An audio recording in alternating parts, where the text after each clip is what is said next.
Morning, guys. Hey, I was getting some questions from one of you this morning, and Silas had some similar questions yesterday, so I just wanted to go over this.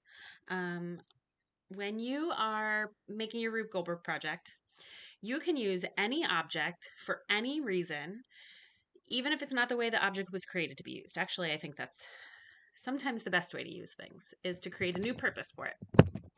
But when you are considering which simple machine it is in your Rube Goldberg project, the question that you want to ask yourself is, what is the work that it's doing? Okay. So one thing Silas and I were talking about is we had this really big paint scraper. It's like this big and it's got a handle on it, but the triangle piece is pretty sizable. It's really big. It's probably not a paint scraper. It's probably like a plaster thing that you put plaster on the wall with.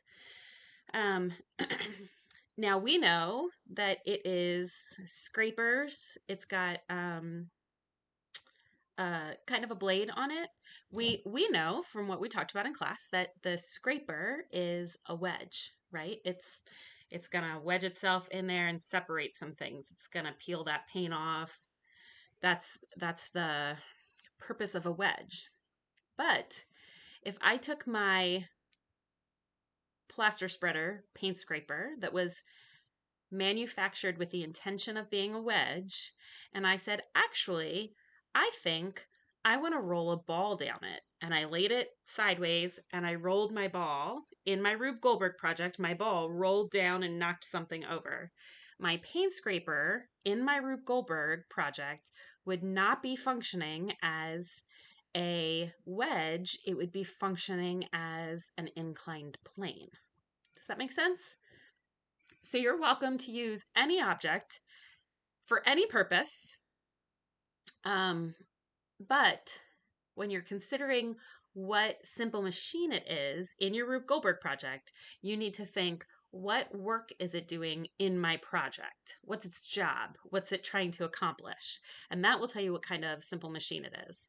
Another example is, imagine if you had a giant size screw, like giant screw, and it would still have this kind of like a ramp, right? That's the sides of the screw would still be there. And I wanted to, in my Rube Goldberg project, nobody has a screw that big in our class, but if I wanted to, if I had one, and I put a ping pong ball on it because I wanted the ping pong ball to go from the top of the screw to the bottom of the screw, and it rode down the sides of the screw.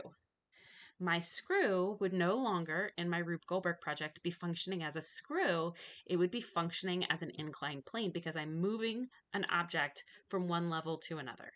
And that's the function of an inclined plane. So be creative. Use crazy objects, even if they were intended for a different purpose. I am a big fan of creativity, and you guys have all proven to be super creative thinkers. So feel free to do that, but also remember that whatever your simple machine is doing tells you what kind of simple machine it is, and not just doing when the manufacturer or the inventor came up with this object, but what is it actually doing in your Rube Goldberg, and that will tell you what kind of simple machine it is in your Rube Goldberg project. Okay. The screw is going to be the hardest one for all of you to make happen in your Rube Goldberg project. You're not going to fail the class. You're not going to get points off for not having a screw, as long as I know you tried to get a screw in there. So do your best. Be creative. Think about it on your own. Talk with your family about it. Maybe ask some brothers and sisters who have done this project before what they think a screw might be. Okay? Do your best. I can't wait to see all the videos.